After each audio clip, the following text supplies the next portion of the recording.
ঝালকাঠির সদর উপজেলার ঐতিহ্যবাহী কীর্তিপাশাকে আধুনিক দুর্নীতিমুক্ত জনকল্যাণমুখী মডেল ইউনিয়ন হিসেবে গড়ে তোলার প্রত্যয় ব্যক্ত করেছেন আসন্ন ইউপি নির্বাচনে সম্ভাব্য চেয়ারম্যান প্রার্থী ও ইউনিয়ন বিএনপির যুগ্ম সাধারণ সম্পাদক মোহাম্মদ মাহমুদুল হাসান সাগর।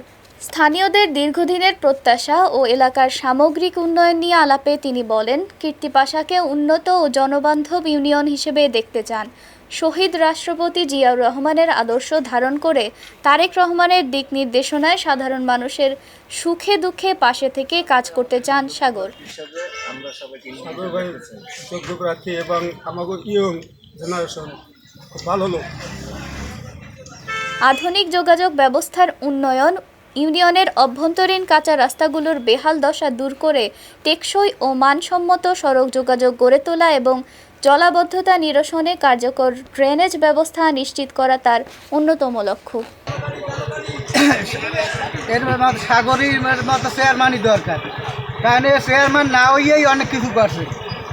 ব্রিজের গোড়া ঢালাই করিয়ে দিয়েছে রড দিয়ে, তারপর ইট দিয়ে বালি দিয়ে রাস্তা মেরামত করিয়ে দিয়েছে, ড্রেনেজ লাগে নিঃস্বার্থে করে জনগণের জন্য। এই ৫ নং কীর্তিপাশা ইউনিয়ন পরিষদ নির্বাচনে অংশগ্রহণের জন্য 2026-27 অর্থ বছরে যে সিচুয়েশন আসবে নির্বাচনের, এখানে আমি অংশগ্রহণ করব, এটা আমি আশা প্রকাশ করেছি। আমি ছোটবেলা থেকেই সাধারণ মানুষের কল্যাণে নিয়োজিত আছি এবং প্রত্যেকটা বিষয়ে সাধারণ মানুষের জন্য আমি পাশে থাকব। যেমন আপনার শিক্ষা, চিকিৎসা, বাসস্থান এবং মানুষের উন্নয়ন কার্যক্রমের ক্ষেত্রে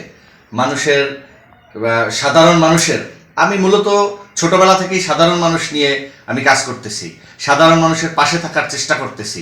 প্রত্যেকটা বিষয়, একটা মানুষের অসুস্থ হলে, একটা মানুষ বিপদে পড়লে তাদের পাশে সবসময়ের জন্যই আমি থাকি এবং থাকার চেষ্টা করি। এখন না, এটা আমার ছোটবেলা থেকেই আমার একটা হ্যাবিট।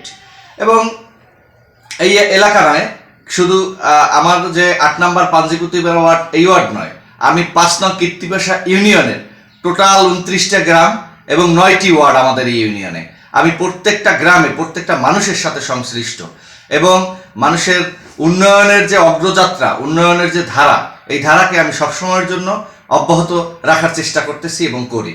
দেখেন, রাস্তার যদি কোনো সমস্যা হয়, আমার চোখে যদি আসে যে এই রাস্তাটার সমস্যা, আমি আসলে আমার যে উপার্জিত অর্থ, এই অর্থ থেকে কিছু অর্থ আমি ওই কাজের জন্য আমি ব্যয় করি, যাতে মানুষের আসলে চলাফেরায় সহজ হয়। আমার যদি এখানে এই ইউনিয়নের একটা মানুষের দুর্ভোগ হয়, সেটা আমি কখনোই চাইবো না। আমি চাইবো প্রত্যেকটা মানুষের যেন আমার দ্বারা কিছু উপকার হয়। আমি উপকারের জন্যই আসলে নির্বাচনের চেষ্টা, মানুষের শিক্ষা।